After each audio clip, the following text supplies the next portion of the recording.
other states. And my job was to evaluate their character education programs. And so I was able to look at their academic data and their climate data. And occasionally, often, I would run across a school where there was a charter school and a district relationship that was terrible, bad at best, typically terrible. And I would say to myself those days, that's not the relationship I remember. And now I'm back at the school where I can stand and proudly say part of our academic success is because of our relationship with you all, our board's relationship with your board, my relationship with Dr. Hatchell and the rest of your staff, and I very, very much appreciate that. That's all I had from the monitoring report. Any questions? Questions?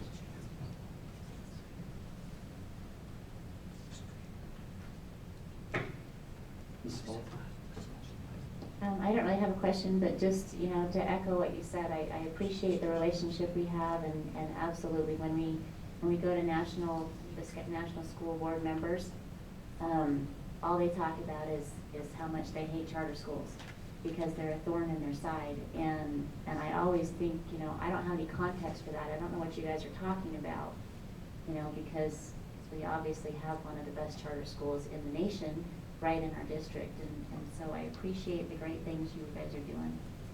Look, I appreciate it very much. Ms. Samuels? I wanted to echo what Mrs. Bullock said. She said it very well. I agree, and we hear that throughout the state, we hear that throughout the nation, and we hear a lot of comments from both sides of the house of these folks who are not getting along. And you know, in talking about the bond this year, it's given us a great opportunity to remind our community about the relationship between TCA and all the rest of the Academy District 20 schools, that we consider your kids are our kids. We're all in this together, and that is really the only way that things work for kids, especially in education. All the adults have to be together and have to be on the same page, and that we really value the professional relationships that we have here, and we appreciate the opportunity to work together and be a great example to other districts. We have had, you know, I've had people ask me at CASB about our relationship, you know, with all of you folks in TCA, and how do you do that? How did it get started? How's it working? And we've had a lot of great conversations about that, and I hope that that example is helping folks in other communities who are trying to learn and figure out how to work with charter schools, because it's really, in the end, it's all about kids. Thank you. I agree. You're here. The only thing I'm saddened by is I remember when TCA was getting started. That's a long time ago. You know, yes, sir. That's a fact. I remember it was getting started, and all the information that was published out there, and we looked heavily into it, and I'm going, yeah, that was around 1996, 1997, we started in 1998, and I'm going, time sure, my point is time sure does fly by, and kudos to you for all the great work, and kudos to your staff as well as all the administration and the board for fantastic work and all that you have done. Thank you, Mr. Street. Thank you. Thank you. Resolution 248-16, approval of school accreditation status. Dr. Hatchell. Thank you very much, Dr. Fields. Thank you very much, Dr. Smith. Good afternoon, everybody. Thank you for the opportunity to share information this evening about our accreditation process and this year's performance rating for each of our schools. As you're aware, in the state of Colorado, school districts are accredited by the state based upon the prior year's performance indicators. In this case, it's 2015-2016, which include academic achievement, academic growth, and for high schools only, post-secondary and workforce readiness skills. The 2016 District Performance Framework designated Academy District 20 as accredited with this distinction, which is the highest possible accreditation category. And this is the 7th year that Academy District 20 has been awarded this distinction. You've heard that before, right? What was that? You were raising the roof back there, Dr. Field? Raising the roof. With respect to accrediting schools, Dr. local... Smith. Yes. How many years have Mrs. Van Meter and I been on the board? Is there a correlation? A direct correlation of the 7 years. There's a very direct correlation. With respect to accrediting schools, nice job. What's with respect to... They came on, they said, let's get this done. Thank you for your service. With respect to accrediting schools, local school boards are given the authority to determine the accreditation status of their respective schools. In District 20, schools are accredited based upon the verification of absolutes, which is a legal and policy requirement, school site plans, which were reviewed last December by the DAC and are reviewed annually this year. They'll be reviewed on the 15th of November, and performance on the 2016 School Performance Frameworks, or SPFs. The absolutes were completed by all schools in May of 2016 and signed by principals and a school accountability member. And the 2016 assessment results indicate that students in Academy District 20 have shown growth over time, and we continue to close achievement gaps. Additionally, districts are responsible for accrediting their schools in a manner that emphasizes progress toward the 4 state performance indicators. Indicators that are used in determining each school's performance rating. The indicators are achievement, academic achievement, or the percent of students who meet or exceed expectations, academic growth, or how students grow compared with those scoring similarly on prior year's PARCC tests, and post-secondary workforce readiness, which includes graduation rates, dropout rates, and ACT scores. For schools, the possible plan designation from highest to lowest are performance, improvement, priority improvement, and turnaround. All District 20 schools, including TCA schools, earned either the performance plan or the improvement plan. 30 of our schools were on the highest level, the performance plan, and 4 on the second highest, the improvement plan. These ratings and accompanying school performance frameworks inform the school improvement plans, or SIPs, that all schools must submit to CDE in the spring. We also have the table of all the schools and the ratings for each of those schools. Do you have any questions? Mrs. Moore? Yeah, I was curious, and since we have our TCA folks here, why did TCA Middle School go to an improvement fund? I wish I knew. I do know that participation rates Oh, are okay. factored. I wondered if that's what it And was. so that's part of it. I won't say that's all of it, but that's part of it. And we are right in the middle. When I say that our board hasn't been, got the results yet, because we're right in the middle of trying to answer that question. Okay. Fair enough. Ms. Van Meter? I just want to say thank you so much for this report, and I really appreciate the good work that's done. What boils down to a couple of pages in our board packet here is a tremendous amount of work, and we've heard a lot about accountability and transparency. Accountability in our district, we're an example statewide for accountability. We have an extremely strong DAC. I didn't count the members this fall, I'm sorry, but I think Dr. Smith, we're approaching 65. 60, yeah. Close. There are schools and districts that can't even get a dozen people to be on their accountability committees. We have representatives from every school site, and our processes here are amazing, where we are now going to, in November, our DAC members will go back, and they have their homework right now. They left with their homework the other day. They're going to go back and look at all their school site packets, and they will come back together as feeder systems, and they will work through all of this, and they will ask those difficult questions, just like, you know, you just asked Mrs. Bullock, why did this happen? Why didn't this happen? How did this happen? And what are we doing moving forward? I think also a really important part of that parent-driven accountability process, because that's what it is. We have parents from every single school there, and we have staff members also to help them along, but it's a parent-driven accountability process with a parent chair. I think an important part of that process, again, when we talked about, we just heard from TCA and the report that they gave, TCA schools participate fully in this process, just like all of the regular district schools, and I think that's an important thing to remind all of ourselves and to remind the public of. This is a parent-driven accountability process, and the parents get to sit down with their principals at their schools and with their SACs and say, tell us about this. How did this happen? Why did this happen? Why didn't it happen? How didn't it happen? They get to have some really challenging conversations, and in places where they can really dive deep into the information. So I just wanted to say thank you for the report, Dr. Smith, but there's so much more to it behind the scenes that, you know, all of that detail is available to the board, but it's not present in this specific report at this specific time.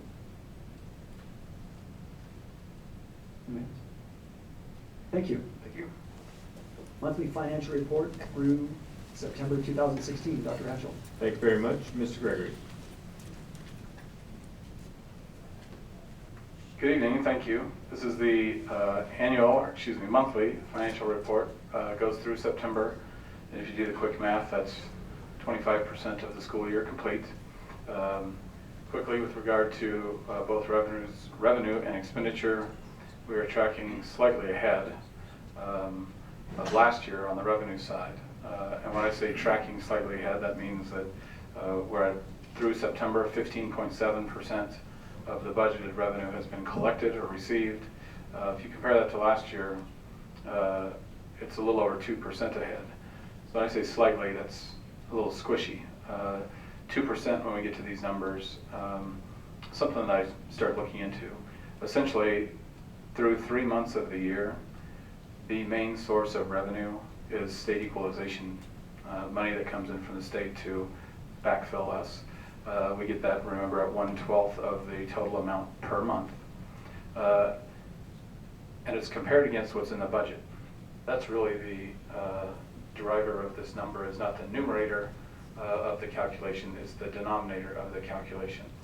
If you look at where the state has calculated us right now versus where we have projected, remember last spring when we did the budget, we're actually receiving additional revenue based on the state's calculation at a greater level than what we projected in our budget.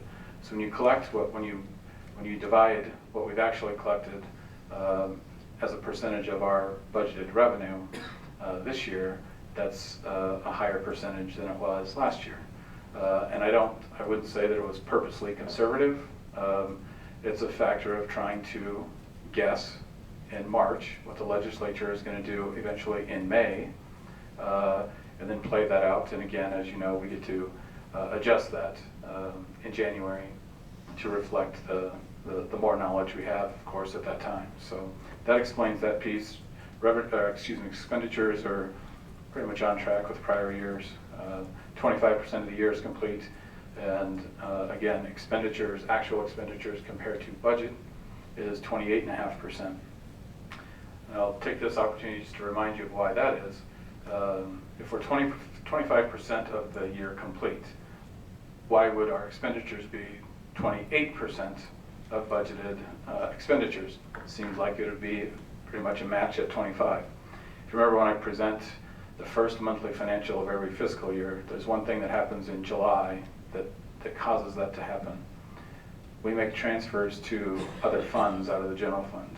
We transfer money to the cap reserve fund, we transfer money to the transportation fund, and we transfer money from the general fund to the technology fund.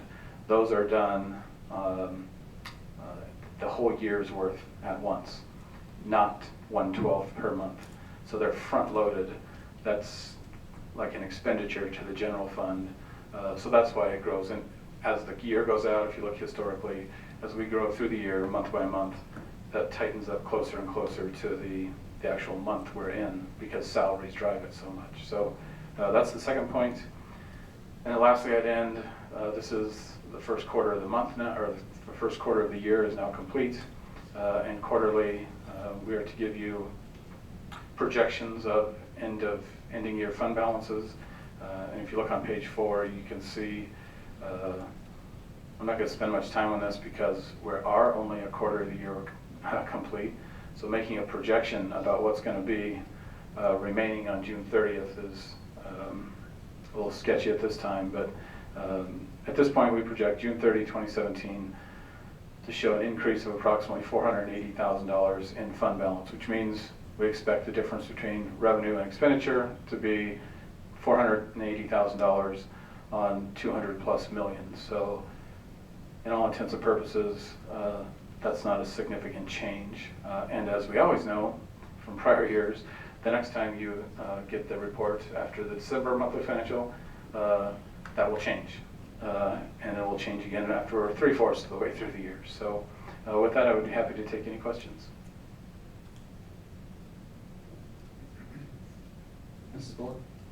I just wanted to thank you for cleaning up that fund balance graph. It was getting to where I couldn't tell which line was which, and so it's much better now. Thank Mr. Borland?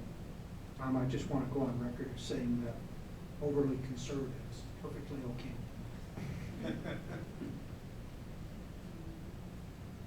That a comment? Amen. That's it. Anybody else? Thank you. Thanks, sir. Other business, bond project prioritization. We started the conversation last board meeting, and we started, I think we spent an hour and 10 minutes or so on that, and we went through what I would consider an evolution. We start looking at what's the framework for the bond, what are the three different issuances, 160, 40, and 30. Yes.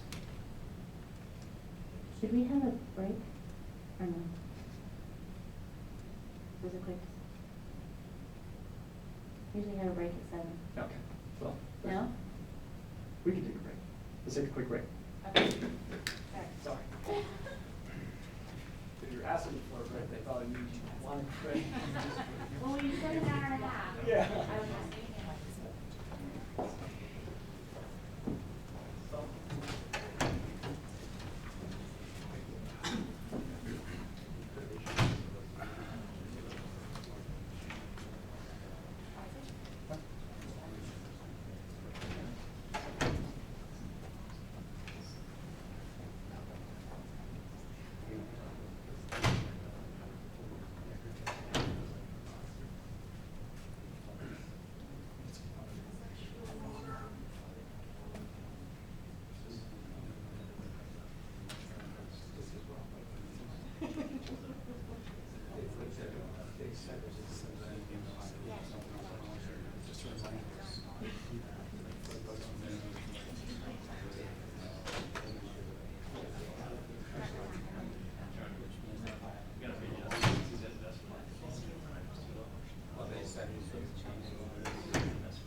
No, if that's wrong, I don't want to do it. Take him out, I should ask her, are you skipping the expulsion part? Yeah, great.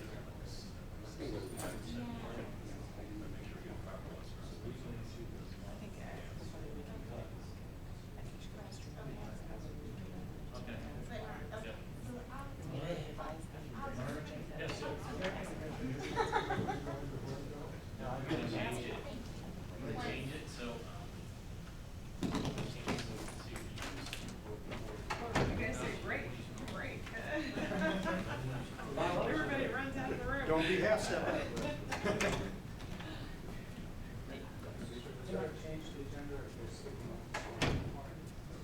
That's all private.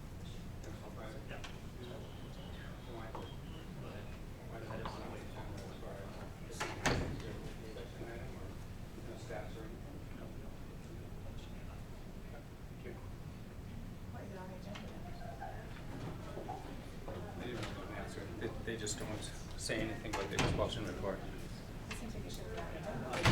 I know. Remember they skipped it at that one? And that's what it kind of today. It's something for us to look at.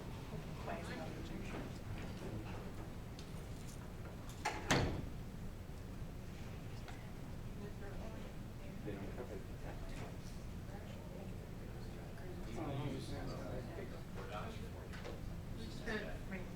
You can clarify that with me.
play this week? Canyon City. In Canyon City. I missed her like 2 weeks. You never know about Kansas City. Well, Sometimes they're really tough. well, when Sometimes they're. well, I know that 2 years ago, they had some hometown reps, Oh. and it was not pretty.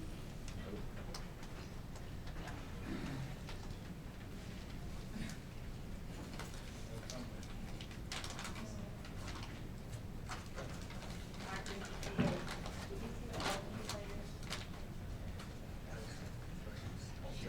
Did you see the LP players walk up to our English player? Oh, so cool. I heard about it from a bunch of people. Yeah. That was very nice. Yeah. Very classy. What was the?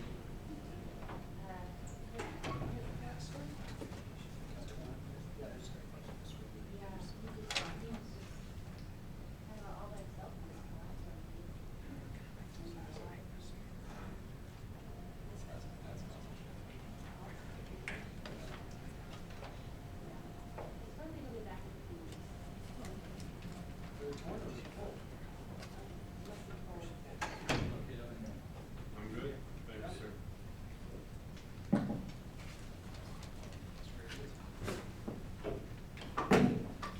All right. We are back in session. On project prioritization, last board meeting, we had the conversation and we laid it out as I started a little bit earlier, and we provided we had a lot of conversation, provided a lot of input for administration, and one of the things that we asked for is for them to take the information, start putting it together from a framework of a lot of safety security, as well as growth and student achievement. As our conversation progressed, one of the things that we started running into is where it started to stall was there are many dependencies that will occur. Dependencies, how do you do things from an economical and efficient way? How can you put all of that together? In addition, there's all of the facilities audit as well as formula dollars that have numerous projects on them at every school. And one of the things that was important to all of us was to make sure that we do not try to list specifically, do this, do this, do this, do this, especially at the micro level, because for us to try to decide which specific project should come first or second or third, really that's not our wheelhouse. We created the framework, as I said, and had a lot of different input. We talked about which elementary school really should be first from a growth standpoint, and we had a number of those conversations, which I don't need to rehash here because it's going to come up in a second with Mr. Gregory. So with that in mind, we took all that information, the administration took all that information and put together really a starting point for us. Now recognize we've categorized it as the groups that match up in the 6 topical areas, and this is administration's starting point. And what I would anticipate is their conversations about what we can and can't do as a district, but it is you'll see it's not a do this one first, do this one second, do this one third. And the reason is we would run into significant difficulties if we said specifically do this without the input of construction management, without the input of really a variety of people purchasing and contracting. So this is a reflection of the conversation that we had, and I'm going to ask Dr. Hatchell and Mr. Gregory to go over this. And what we're looking for is this the conversation? Is this the representation of what we talked about last time? And then we'll go from there. So I will turn it over to Mr. Gregory to walk us through the conversation, and let's make sure that this is what we said last time. Thank you, Mr. Street. First, let me thank Henry. He's back again and was here at the last meeting in my absence. And thank him for his time for getting me caught up and helping put all this stuff together. I'm going to start, Mark, if you could go to the bottom of the page. The statement at the bottom, I think that's maybe the best place to start. Just to give my view of what this document really means, I see it as something that provides a framework, the board's direction to a construction management team that has enough specificity in it, that there's direction, but that has enough flexibility in it that allows them to do things the most efficient way as possible as far as timing and contracting, package things from a procurement standpoint as efficiently as possible, and look at some of the other dependencies. One of those also being, and I apologize if I'm sure you talked about this last time, but I'm going to call it interruption or interference. Those may be too strong of words, but with student instruction. Very few of these projects are, I shouldn't say very few, some of these projects will not get done in June, July, and be done prior to the start of school. So part of this timelining that the construction management team will have to think about when they're doing this is minimize any kind of interruptions or interference to what's going on in the school day, and if it does happen, to make sure it's planned effectively. One, for, again, cost, but two, for the safety of our students, staff, and parents that may be in and out of that school during that time. So at the bottom, I just put a note, and you can rephrase it if you would like, but it says